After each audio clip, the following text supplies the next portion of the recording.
Well, happy to introduce Dr. Dennis Khoo, all the way from Singapore. So I'm based in Melbourne, for those that don't know, but Dr. Dennis Khoo is actually based in Singapore. It's great to have Dennis join us today. Dennis is actually the author of a book that was published, I think, back in September. Correct me if I'm wrong, That's right. Dennis. Yeah, Driving Digital Transformation. So really excited to be able to spend some time with Dennis today to find out a bit more about him, his background in digital transformation, how he ended up here, and then talk about his book and some of the key concepts that Dennis covers off in his excellent book, Driving Digital Transformation. So Dennis, welcome. Thank you for taking some time today to join us. Thank you, Ryan. Pleasure to be here. Thank you for inviting me. Awesome. So Dennis, you've got a very interesting background. You started out as a software engineer, I think, early days, and you sort of worked through a number of different organizations, and you ended up heading up a digital bank. So how did you start off in software engineering and end up heading up a digital bank? Yeah, it's been an interesting journey. A lot of it, was, I must admit, is due to more luck and being at the right time at the right place. When I was, at that point in time when I was studying in Singapore, engineering was a big thing. It's diminished in its importance in recent years, I think, because Singapore has become such a large financial center. So a lot of people have gone into finance instead. But at that time, engineering was really what the country needed. And therefore, I did computer engineering. I coded in C++.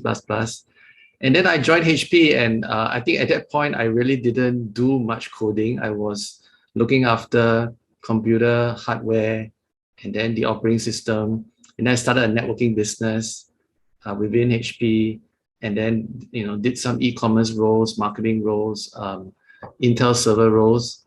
And then I got a call one day about joining a bank.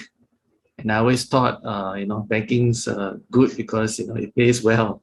Of course, I should have known back then that actually it's investment banking back then that made the big bucks. So I joined in a marketing role in Standard Chartered. And then from there, took on also the analytics role. And in subsequent years, the 13 years I was there, then had the opportunity to basically do every single role in the consumer bank, all the products, right? So from wealth to deposits to unsecured personal loans, mortgages, the whole works. Before becoming the head of the consumer bank in Singapore, and subsequently left Standard Chartered Bank to join United Overseas Bank, which is a very big local bank here, in the same capacity. So you could say that in 2017, when I was tapped to build UOB's digital bank, I had undergone probably 28 years of training to take up the role to build a digital bank and to execute what was the biggest digital transformation project, I think, for the bank and in my career. Yeah. Well, yeah. I mean, it's fantastic, and that's obviously led you to the book as well, which we'll get to in a moment. So, would you say that someone starting out in engineering? Sorry, let me rephrase that. Someone wanting to work in digital transformation should have an engineering background. Did you find that advantageous for you? Well, first, banking is one of those, and I think I described this in the last chapter of my book, right? It's one of those industries that should have been more disrupted because fundamentally, it's all software. It's all bits of data being moved around, right? I always like to tell people that, in bank, you need to do three things, right? You have conversations with people, and then you collect a lot of information, and that information is now being digitized. Customers, fill in the data themselves instead of you filling in forms, and then you move digits around. So I think having a software background was really helpful because you understand the fabric of how software is created, and therefore it's you can get into a conversation. You can get quite a deep conversation. I mean, I may not by then know the most recent because things move so quickly in the software world, but you know what questions to ask. And so it was very helpful to have that software and engineering background in banking, where I think most business executives, senior business executives, are kind of stunned or shocked or just simply, totally mesmerized or, deer with the kind of headlights as far as come to technology. Yeah, okay. That's good. And so your last role, which I think led you, or your last role at UOB where you were based, which led you to working on Tomorrow Bank, was effectively leading up the Tomorrow Bank launch as a digital bank. So tell us about why UOB decided to create a standalone bank. I think number one, it was insurance for the future. I think we all knew that the future would be very different. How different, would it be was cloudy, it was very hard to see. But definitely it wasn't going to be the same. So one reason was really defensive, to be prepared for the future. The other reason is the unique makeup of UOB, in that we are a very large local bank in Singapore, but also the bank had acquired other banks in ASEAN, in Southeast Asia, during the Asian financial crisis. So we were also a regional bank. And in the consumer space, it's been very hard to expand outside of Singapore in the brick and mortar era, where I think there are restrictions for foreign banks in most countries. Most countries, most regulators, they want a strong bunch of local banks because when things get rough, they can turn to the local banks for help. So has been very difficult for any regional player to grow outside their home country. Not the case for wholesale bank, where you tend to be able to do that much more easily because there are less restrictions. You're not talking about the deposits of citizens, which is very crucial. So the other reason was basically how would we formulate a method to grow outside Singapore. And you can see that actually the countries we launched, the first two countries we launched were outside Singapore. They had large demographics, and therefore a big opportunity for UOB to increase their share in those countries. So in the book, and you're not going to be able to do it using the old method anymore, right? No more branch by branch, using a lot of people kind of approach. Yeah, it definitely requires a different way of thinking, because it's that sort of famous quote, I think it was by Einstein, that said, if you keep doing the same thing the same way, it's insanity. Yes. I use that quote quite often. Yeah, it's trying to solve the same problems using the same mindset. 6-chapter book. A lot of detail you cover off the book in terms of digital transformation. Obviously, as we just spoke about, you've just covered off the journey to tomorrow. One area I thought was quite interesting, and I think it's a great conversation topic, is the difference between digital banking and a digital bank that you cover off in chapter 2 of the book. High level terms, what's the difference between digital bank versus digital banking for you? So digital banking is a channel, right? So banking was originally mono-channel, in the sense that you're only branch-based for a long time, right? Then ATM was added, the call centers were added. When the internet became pervasive, internet banking was added. Then you have mobile banking and mobile app banking. And, a lot of banks still have all these channels. They're still all around. So seen in that context, digital banking is simply a way for you to do your banking without going to a physical location. Digital bank, to me, is very different. The axis of competition is really engagement on one axis and cost on the other axis, right? The cost to maintain, operate on a per customer level on an annual basis. So it is really an organized setup to create a very high level of experience, engagement at ever decreasing costs. And based on that, when you contrast that, right, you can't use digital banking to defend against an attack from a digital bank, it won't really work. And the reason why it won't work is also rooted in the sense that the incumbents bank of any size are very complicated. You typically have, a couple of hundred products. None of the products usually are decommissioned. It's just added on. Those products all require code, are coded in the core banking system. Then when you overlay that with the fact that there isn't a single solution in the banking backend. So in other words, there's no real SAP of banking where a single application may take care of 70%, 80% of all your business requirements. You typically would have anywhere between 50 to 100 systems for any large bank. And it's all strung together. So you have a different deposit system, a different loan system, a different credit system, a different customer identification system. Then you have a lot of compliance systems, you have fraud systems, you have all these things, bunched together. So it makes it very complicated. Then you overlay the fact that there are 8 channels, right? And all these channels need to be integrated to the two things I just talked about. And it's very, very complicated structure. So it's going to be slow change. And therefore, just doing digital banking isn't going to give you sufficient momentum to really improve your experience and lower your cost very significantly to combat the threat of a native digital bank. Something you mentioned just then, and I think you covered it off in the book, and I think tomorrow's vision was, at least under your leadership, I'm not sure if it still is, to be the most engaging bank for millennials. What does engagement represent for you? What does it mean for you, and why do you think it's important? So if you look at banks, they really focus on transactions and information. They don't focus on helping you to act.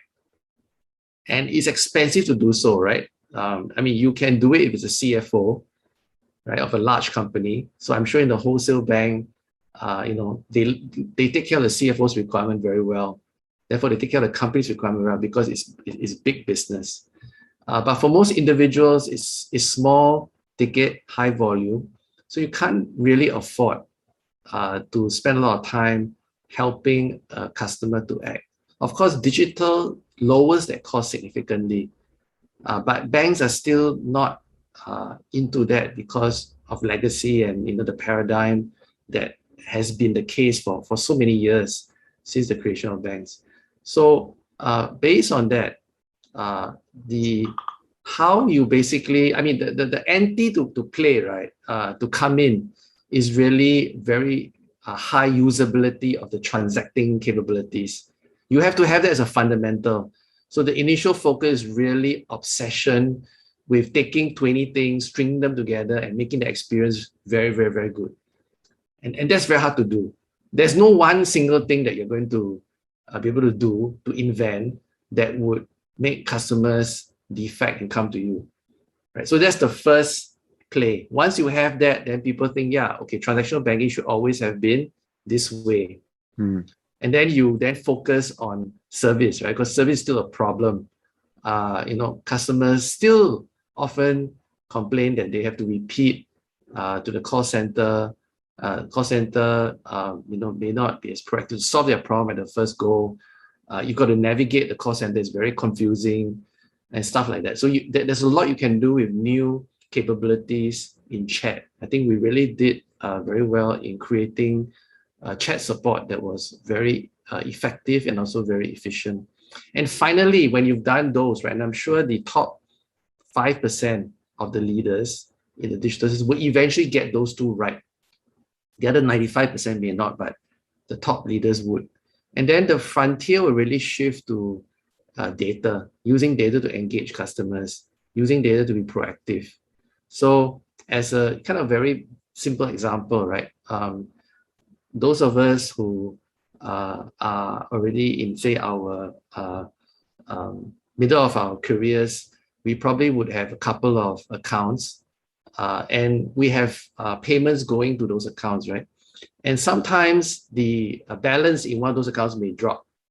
because you've forgotten to fund the account because it's different from the account that your salary comes in. And then you find that actually the bank knows that the balance has dropped below the next incoming payment because they have all this data, but they don't actually inform you, right? Or send you an alert to say, hey, just click here to transfer this amount over so the next payment won't fail. So all that is known. So if you do that, you're going to be able to engage your customer much better. And one of the facets of banking, right? Like it's like a utility business in a sense, right? Everybody needs electricity. Everybody needs banking. There's no one in the modern world can survive without electricity and money. So from that context, you want to be invisible, right? Like analogy I like to give is that if the man from the utility turns up at your house, it can't be good news, right? Because utility is supposed to be invisible, right? If he turns up, it means he's going to disconnect the power or you forgot to pay your bill or whatever it is, right? So similarly, banking, the expectation for the transactional piece I talked about, for the service piece I talked about, is really about, hey, make it disappear, right? I don't want to need to contact you at all for any transactional thing I'm doing. And now it's possible to do almost all of it online. For service, prevent the problem from happening, solve it when it occurs. Why make me call you, right? But in that final realm, when you get these two pieces right, it's really about using data then to, again, the explanation, or rather the example I gave you in terms of how a bank could really be proactive, also indicates that when you are a utility, it's very hard to differentiate because everything is supposed to be invisible, right? But using data is a way to engage you, to be proactive, to tell you that I'm really watching out for you, right, before things happen. And that's going to increase experience even further from those first two layers of just simply getting transaction right, which, right, mind you, there's still a lot of opportunity because banks are not doing such a good job. There's still opportunity to lead there and to therefore penetrate and come in. There's a lot of opportunity to do support and service much better. But when the top 5-10% of banks get that right, then that last battleground is really about using data to engage customers. No, I like that very much. It absolutely resonates with me, this concept of invisible banking in the sense of, and it's something I face into every day, which is the mindset of when we deliver things for customers in digital banking, it's kind of like, well, that's really great, we've delivered it, but that's not what customers want. They want all the services to be invisible. So customers, when they press a button, it's all done for them. To your point, effectively what it is, it's all about telling customers things that they don't know that could actually be of great value for them to actually improve their financial well-being. Exactly. So you can see, what's above the waterline, what's visible, right? Yeah. What's visible, they really want it to be invisible.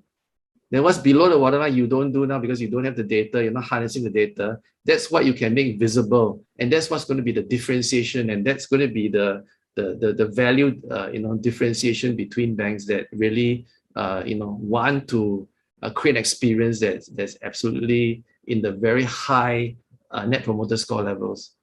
Yeah, and that's a great segue to the next question I've got for you. So something I thought was very interesting in your book, which really got me thinking as well, is, and I teach a digital transformation strategy course, and it's something I talk about, is target ambition. So it's very important to have very clear target ambitions. You don't want to set things too specific at times, because if you're too specific, it means that people just focus on that and that becomes the measure, as opposed to creating something that people really stretch themselves to kind of excel and exceed. And one of the things I thought was very interesting with your own experience and what you wrote about in the book was the minimum experience score. So you used NPS as your proxy. How did that work for you? How was it successful for you? I think it's a key cornerstone, right? Because one of the things you need to figure out before you start is what kind of business you are in. So a lot of people talk about the most famous examples, right? The Airbnb, the Netflix, and so on and so forth, all the transformational businesses. But in reality, right, how many companies are really going to transform their business model? And what that really means, right, in the strictest sense, that you make money differently. Banks are not making money differently. They're making money the same way. So clearly, our transformation is not a business model transformation. Then you look at transformations where raw science, there's a lot of raw science moving very rapidly, right? Like in bioengineering, right? The use of bioengineering to create vaccines, for example. Look at the speed at which we can make a vaccine today. But look, frankly, 90% of companies are not in those two categories where you're going to change your business model and make money differently. Neither are you operating in an area where raw science is moving very fast. And digital banking, digital banks are all fall in a category where it really is a humdrum traditional business. And what you need to do is continuously improve experience at ever lower and lower costs. So you need to understand that that's the business you're in first, right? And that's the business you are in, right? And due to just sheer competitiveness and the world being so much closer together and information being so much more readily available, you can't keep things a trade secret for very long. And, because we've outsourced manufacturing, you can manufacture almost anything very quickly. You can replicate it. So based on that, a lot of businesses are really in the experience business. Right, you're not going to find that one thing, right? That what I call a singular performance differentiator. And the example I like to give is the bicycle, right? So imagine we go back to the era where people were walking, and now the bicycle is invented, right? The first bicycles didn't have brakes, right? You could have to stop it with your feet, but it still worked because the minimum viable product strategy works very well there, right? Because riding a bicycle is 5x more effective, right, in getting from point A to point B than walking. So if you have that, you're prepared to take it up, right? But digital banking doesn't have that. There's no one thing you're going to do. So you're going to have to find 20, 25 things that you can string together. They're kind of pet peeves, right? But once you string them together and you do that very well, together it creates a minimum experience score.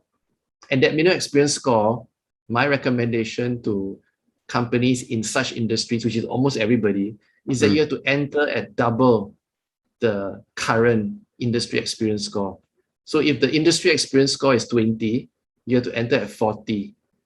And this creates a virtuous cycle because you are then not wasting a lot of money incentivizing customers to try something that's actually quite bad.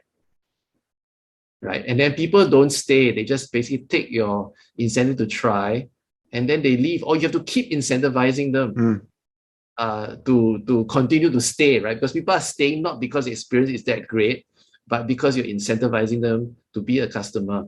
And that's not going to help you because then if you associate that with the path to profit, right, your marginal contribution is always negative. Right? So actually one of the things you can see from what I'm saying is that it all has to hang together. If it doesn't hang together, if one bit of it doesn't hang together, then the whole thing just kind of crashes in totality. It's like, you need the whole plane to fly, right? You can't have only part of the plane working because the plane will crash. That's good. One of the things I reflect on quite a lot, and I obviously work in digital just like you do, is the success stories and the failure stories. So one of the things you mentioned in the book is there were a few incumbent banks that attempted to launch spin-off digital banks, such as JP Morgan, RBS, and within a short space of time, 6 months, 12 months, I think respectively, they'd shut them down. Why do you think they failed, and how come Tomorrow was so successful compared to them? Or is successful, it's ongoing successful? Well, I think first, in some cases, the differentiation wasn't sufficient, right? So again, it goes back to your mindset, right? Are you building a better digital banking? If you are, I think straight out the door, right, it's too similar. The skin is different, and therefore it goes back to, are you doubling your net promoter score, which is just an indication of your advocacy, which is an indication of your experience, right? How good your experience is. Are you doubling that? I mean, that has to be one of the goals, right? And back to what you said earlier, right? If you're too focused on the financial targets at first, it's also going to fail because it's a long-term thing. So you got to focus on the big objectives, right? You must achieve a much higher experience score on the transactional level so that when people try, they stay. Right? And banking is a long-term thing, right? You're not going to ship all your money over. You're going to make it a secondary account. Then you as you use it, you say, well, I like it so much, I'm going to bring more and more money over. Then one day, your secondary and first account switch, right? And that's all about getting a base of very active customers that give you deposits, right? Because you need deposits to lend, but the money is all made in lending, right? You don't make much money deposits today due to competitiveness, due to low interest rates. So it's a long chain that needs to happen. So if you really think about all that and you put all that together, then I think it's really hard to move the experience score up very rapidly, right? And in the case of tomorrow, we weren't even talking about because in the end, as I mentioned earlier, it's two axes, right? One is better experience at lower and lower costs. We'll just focus on the experience dimension, and to really compete with a digital challenger, like a Kakao Bank or WeChat, WeBank, you have to also work on the cost dimension because their infrastructure, their products are much simpler, right? So they don't have this problem that I mentioned earlier where you have so many products, so much of a spaghetti set of systems and so many channels, right? So they are very lean and therefore much cleaner a platform they're going to start with. So based on that, I think it's complicated. Most people don't get it right. The bankers are also stuck in a certain paradigm, right? They have always competed on 6 Ps: people, place, product, price, promotion, and process. 5 of those 6 are gone, right? So you don't have people, you don't have a place.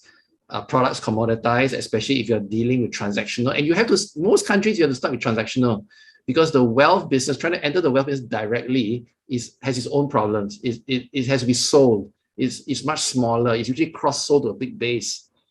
And then price and promotion, you don't want to use because it'll damage your margins. So you're left with process. And if you don't choose the right person that is going to really be able to keep the eye on the big picture, all the things as you could see in the book that are interconnected, have to really be managed very well. But at the same time, you need to be obsessed with process and the experience and detail. And I give the example, like, why is Apple able to be successful in the laptop business? I mean, fundamentally, the technologies are all the same. In fact, the screens, they don't make the screens, right? So it's all about detail. It's all about how they piece the experience together, and how you focus on the smallest details, right? And most of us are in that kind of business, but we don't realize it, right? We are comparing examples of Airbnb, Netflix, places where science is moving. And frankly, banking science is not moving very fast. Science is moving very slowly, right? So all that is wrong, right? Can you imagine if all that is wrong? How are you going to get it right? It's too hard. No, that's good. That's really good. I'm going to appeal to your techie side here, given you've got a previous background in software engineering. And I know that you actually are very interested in technology, and something I'm very interested in as well. And you mentioned it in your book, and that is AI, natural language processing, and chatbots as well. And my personal view is I think we're only seeing the tip of the iceberg in terms of their potential, and where that potential goes in the future is going to be very exciting. What do you see them in, what do you see the value proposition of chatbots, AI, natural language processing is, and where do you see the future trends heading? Okay, so I think for me, there are 3 use cases, right?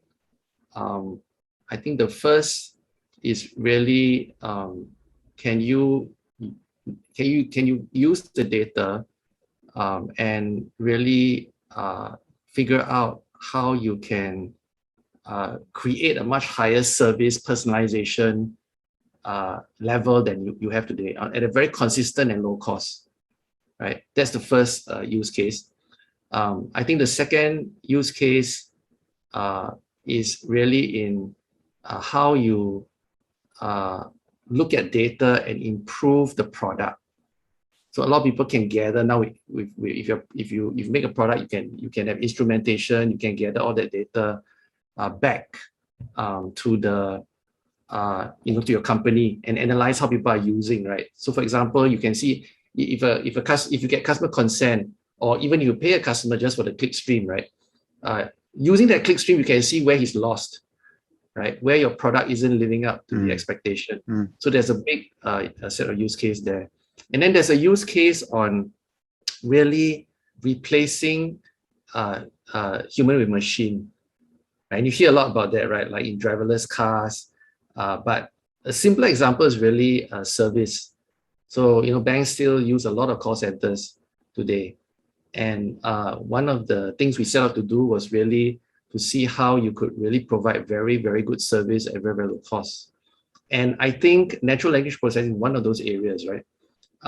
We started out in Thailand, so Thai was a very difficult language, right? And we didn't understand Thai, of course, and we didn't know that actually you don't know where a sentence ends and one because there's no real full stop. So we had to really train the natural language processing engine to handle Thai. But it's one of those things that you can continue to teach it, right? Because every time it escalates, and in the beginning, you should design it so that it escalates quickly to a human. But then you have this whole mechanism that is looking at why was it escalated? Why didn't they understand? Why didn't the chatbot understand what the customer was asking? And therefore, you can keep training it till it gets better and better and better. And in fact, today, I think this is publicly available, stated in the book that it has tomorrow by UOB, the TIA, which is the Tomorrow Intelligent Assistant, has a natural language processing understanding rate of near 90%. So 9 out of 10 times it understands what you're saying, right? And this is the biggest problem with chat bots, right? It actually doesn't understand what you're saying. And by putting the chat bot as a peripheral, because most of the time companies will ask you, do you want to use the chat bot? And you say, no, I don't want it. Are you sure you don't want to use it? No, I don't want to use it. True. And because of that, because it's peripheral, right? It doesn't have the learning and the intensity of learning required to make it get better and better and better. So I think the case is clearly proven that in many use cases, you can teach it and it will get better. And once you get better, it understands what you're trying to do, then it's much easier to provide the solution. And so I think the applications in this area where you are replacing humans with machines, and these are all in a way either pattern recognition or some kind of language comprehension kind of use case, right? They will be very suitable for AI. So my view on this is a little bit different from what you might hear from the pundits. I don't think you're going to see a single dramatic improvement. I think the experience is going to be similar to what we experienced, right? Where we trained it significantly, and then after the launch, we continue to train it every month with keywords, and then you see a growth of the ability to comprehend that keeps going up exponentially. And I think you're going to see many fields where humans are, doing this right now, right? In looking at X-rays, where it's repetitive, right? It requires comprehension, it requires pattern recognition. The advancement in this area is going to be, I think, very significant, substantial in the next decade. And I think if you look at it from the perspective of if you can take all that natural language processing and then integrate it with robotics as well, in terms of a robot being able to actually interact and actually action something in response to someone's conversation, bring those together, it's massive. The potential is massive. Yeah. I mean, the confluence of those two domains is definitely very interesting, right? Because there's all the difficulty of comprehension. There's also all the difficulty of walking, moving like a human being, which is actually very hard to do when you look at a robot doing it, right? Whereas we take it for granted. It's kind of like the Uber example. So basically Tesla is obviously focused on car manufacturing, but what people don't realize is the use of sensors within Teslas is an enormous input mechanism to actually monitor and map out the world around them. Yes. And that intelligence, that data is so valuable to other car manufacturers now that even if Tesla doesn't sort of succeed as well as people would hope it would be as a car manufacturer, that core asset it has around data and that world of virtual mapping, I guess, is so important to other car manufacturers that could potentially be a massive business in its own right. In fact, what you're saying, right? Tesla uses all three examples, right? Uses data to personalize, to support the customer in the interaction and engagement. Is using information about the car, the sensors to improve the product, right? And it's also using data to replace what the human would do. So Tesla is a very good example of all those three use cases at one go. And I think a lot of companies, when they see that lens, right, of these three use cases, they'll be able to apply it because only traditional companies have lots of data. It's just that they don't use it today. Got a left field question for you, and it's quite a topical question that's just popped up recently in my own country here in Australia, and it's definitely creating a lot of debate at the moment amongst people working in digital banking, but just people in product management generally, and that is the idea of cryptocurrency and whether the bank should be supporting cryptocurrency. So to give you some context, CBA, Commonwealth Bank of Australia, has just made a decision to actually incorporate cryptocurrency effectively in their mobile banking app. What's your view? Well, this topic is as complex as climate change, right? You have the very simple view of, just, consume less, and carbon will go down. And so it's as complex in the sense that if you think of it from a traditional sense of what's the end use case, the end use case isn't very clear. But is there a lot of interest in it now? Yes, there's a lot of interest in it, right? And therefore, if there's interest, there will be providers because there's where there's value, there's money to be made. There's commercial interest. But if you look at the use case, it's much more convoluted than that, right? Because as I mentioned earlier, right, the two things you really have to have in the modern world, right, is electricity and money. And money is something that is very closely tied to the economy and therefore very closely tied to the government. So the idea that the government is going to allow the transfer of money or the creation of money, right, without regulation is going to be, I think, not conceivable. Now, can they stop it would be a different question, right? Because this is a private scheme, right? Anybody can set it up. So there's that question, right? There's the question that is likely being also used for activities that are prohibited, right? And it's a very good means for the exchange of money and goods in that sense because it's anonymous.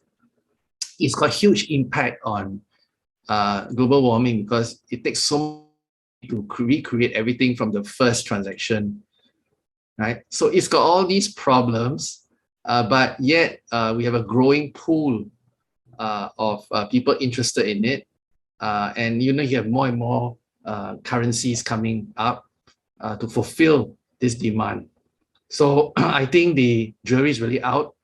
I feel that in the end, I think the telltale signs will be around the use case, because I really can't name anything that for a long period of time doesn't have a use case and is still valuable. So in the end, that's the key, right? What is the use case?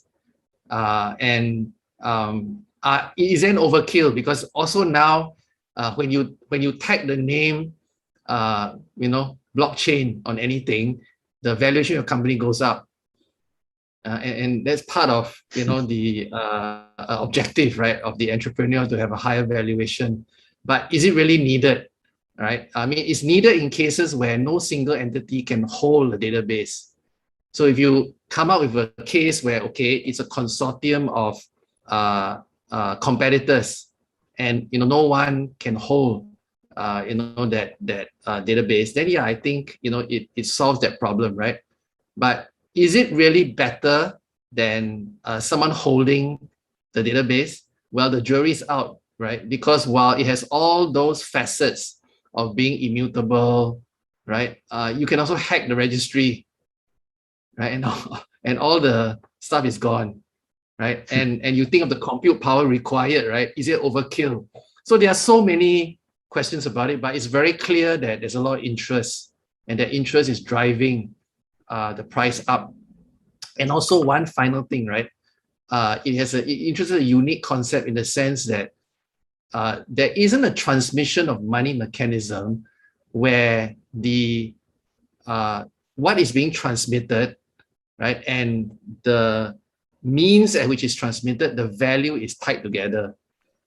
Right? Today is separate, right? I mean, the network which you transmit something like, say, a Visa or Mastercard payment, right? For example, the value of that, right? The actual monetary value, because it's delinked, right? It's not dependent, right, on Visa and Mastercard. Visa and Mastercard, obviously, their value will go up as more people use the means of payment, but money, the value of the money going through isn't directly related, right, to how much transactions go through. But in the case of anything to do with a blockchain money system, it is. So I think there are going to be examples where you can use it in B2B settings, when nobody can hold the database, where you want sanctity of the whatever is being pledged, right? For example, in trade financing, right, where something is being pledged, you want to know that no one else is pledged. I think there are, that kind of use case can solve, but the use cases don't seem to be very pervasive. And I think there are clearly situations where people use it because you're going to get high valuation, not because it really it is the most efficient way of solving the problem you have at hand. Yeah, I think there are angles around it which, focus on the speculation side of it in terms of investing, or not really investing, it's just gambling effectively.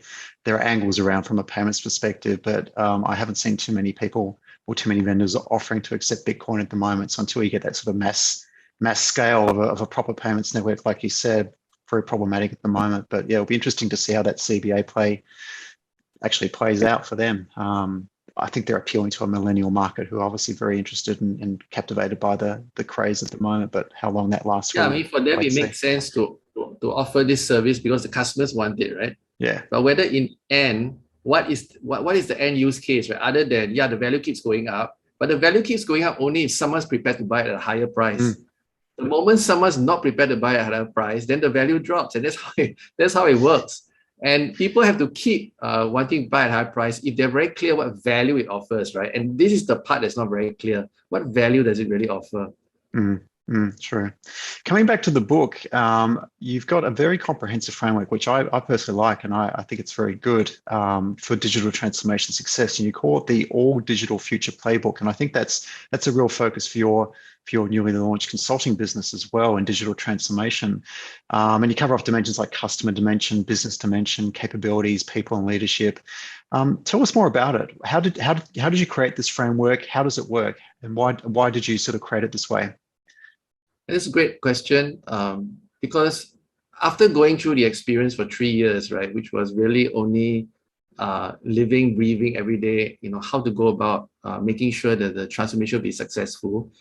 I left UOB in the middle of last year to bid for one of the wholesale bank licenses in Singapore. Unfortunately, we didn't win that. So beginning of this year, I started to write the book, and as I wrote that and I started to think through all the things we did to make it successful, it dawned on me that actually it's very, very complicated. That even though for myself, right, I've actually, really received 25 years of training to do this, many would not be in that position, and therefore I felt that a methodology is really needed in the digital transformation space. So if you see a lot of literature around it, is really something mostly about what and why. I think the why is settled, right? If anybody is still asking why, then he's likely to be a laggard in his a very late majority in his industry. The what, I think, is a big problem, Because if you Google digital transformation, you get lots of entries, and they are usually platitudes. You know, like get top management support, hire the best. You know, those things don't help you at all. In any company of any size, right, it's going to be very complicated. And therefore, as I thought through it, you know, how could I make an impact in helping companies raise their probability of success? And the probability of success is low. If you depend on who you speak to, right? Anywhere between 70 to 95% of all digital transformations fail. And IDC in 2018, I think that year they estimated $1.3 trillion was spent by companies, of which $800 billion didn't meet their objective. And therefore, there's a very big opportunity to introduce a methodology. And all the literature out there, right, there is nothing that is a holistic approach for the senior team. And my methodology, the All Digital Future Playbook, is really targeted at the chief executive responsible for the transformation plus his team. There's nothing like that. So of course, you have many approaches, right? Like digital, in digital transformation, for example, in design thinking, in change management, in agile, in lean, right? You've got all that kind of stuff. And of course, you've got the traditional business management techniques, right? Like what I mentioned in the business dimension, right? Differentiation, the path to profit, scaling. But you also got to overlay the design, because design is now critical, right? In fact, in every single transformation, there's an overemphasis on technology, right? It's really not just about technology, it's about really a very good design, followed by excellent processes. And if you have those two in general, right, unless you have very complex back ends, like a bank, right, it's generally quite straightforward because the technology to create the front isn't very complicated. There's a shortage of resources, certainly, but you know, it's not anything that is very difficult science. So this methodology then allows you to raise your probability of success significantly because it shows you all the considerations you need to take care of and how they're intertwined and how they are circular in the sense that if you handle something incorrectly, it can actually reverberates, come back and it hit you. And a very simple example is if you look at your proposition, right? And if you want to create a strong proposition, then your differentiation is good, but it's very likely your core competence gap is very big, right? Between what you have now and what you need. And your core competence is very big, likely you have executional issues, you have scaling problem. If you have scaling problem, then your revenue is low and your cost is already there. So your profit is going to be affected. Then if you think about it, then you want to lower your differentiation. But if you lower your differentiation, then you also have a scaling problem because against a competitor, you might not be competitive. Against alternatives, you might not be attractive, right? And in that case, then again, you have revenue shortage and costs are already in, although the costs are lower. So you've got these circular problems throughout the entire fabric of the differentiation. That's why I created those 4 domains and attempted to show how those domains and elements interact. And it gets complicated very quickly. So you got 4 dimensions. And when I show those 4 dimensions to key business leaders, they say, yeah, this is quite obvious, right?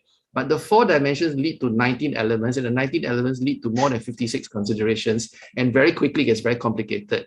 And most people don't want to handle that complexity because they want to, today you want to go for the platitudes, right? The 6 things you can do that will solve everything. You know, unfortunately, in a complex transformation, that doesn't exist. And so the ability to navigate this complexity, the ability to handle the ambiguity, right? Because there will be things you don't know, and you attempt to rush and solve everything very quickly, it's going to fail immediately, right? Because you haven't thought things through properly. So I think the playbook fills a gap in the market today that no one is providing. And you know, this is, I guess, my contribution back in terms of how to make this very pervasive so that companies can be much more effective in their digital transformation. And that alone could affect many things, right? Including how efficient they are, and that alone could affect how big their carbon footprint is. I sort of chuckled before when you mentioned the idea that sort of platitudes around sort of hiring a couple of people, throwing them in there, hopefully they've got the experience to run with it, because I think it's quite a common approach.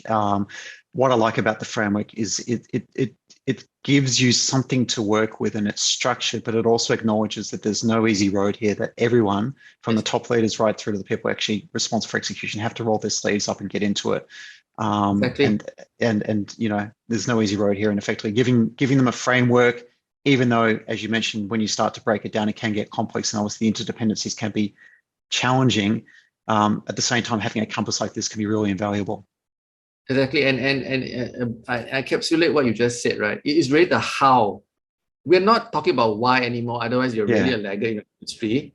The what is actually one of the big problems, right? So everybody thinks they know what, and then nobody knows how. So this really focuses on how are you going to go about it. And unfortunately, one of the additional problems you have in the digital transformation is that the thinking and doing are fused, right? And when the thinking and doing are fused, the how and the what interact significantly. And it causes even more problem, right? Because the how now changes the what. And so this makes it actually, and so when you think about it, then you think, hey, of course, you know, there will be a lot of failure, right? So one of the interesting things was after I created the framework, I looked at it and said, yeah, this explains, you know, why so many transformations fail. It's been a busy year for you, Dennis. So obviously you spent the last 12 months sort of working on a few things, and obviously writing the book would have taken a lot of time and a lot of focus. What's next for you? Well, one thing I want to do is get the book more pervasive, get in the hands of more, executives, so that they understand the issues that they are faced with. Digital transformation is only going to grow; it's not going to become less, right? And this is one way to make sure that money is spent better. I'm also working on the next book, which is a playbook. It expands chapter 5 of the book into a step-by-step playbook for companies that you can just pick up. And you can then try it on your own. And of course, if you need help, we can always provide the assistance to train. And this is less of a consulting business. It's more to train in the methodology so you're self-sufficient. And one of the gaps in the market today is that because nobody has a methodology, nobody trains in the methodology, actually you're overly dependent on consultants. And one of the facets of this is that actually the majority of consultants haven't done it. So while they may be very bright, and they may get a lot of the links correct in the framework, and they can frame the problem properly. The fact that the thinking and doing are fused causes a lot of problem, and therefore the idea here will be train everybody, including the consultants, so that you have one method, one language. And believe me, it really simplifies the problem, because I easily, when I talk to experts in this area, it would shortcut by at least 50%. And if I had this in 2017, it would have made it much easier to go about, raising the probability of success and making the transformation happen, in a much shorter period of time. So your book's out. You released it in September. Where is it available? Where can people buy from? So for those of you who are digitally inclined and no longer read physical books, then go to Amazon.com and download it instantaneously to read. Those of you who still need the hard copy, right? You're still very digital, but you need the hard copy. The hard copy is available in Amazon Singapore, and right now is restricted to just delivery in Singapore. It'll be available in the UK hard copy on the 15th of January next year. And for the time being, while the physical books are making their way, you can go to my website, alldigitalfuture.com/bookstore, and order a copy, which I autograph and ship internationally. Awesome. We'll provide links at the end of this as well, so that anyone that's watching this can actually access your website as well, which is alldigitalfuture.com /book for driving digital transformation. Dr. Dennis Khoo, thank you very much for your time. It's been great talking to you today. Thank you. I really enjoyed our conversation, and maybe we'll have future opportunities to discuss even more interesting topics. Thank you, Brian. Thanks again, Dennis. See ya. Thank you.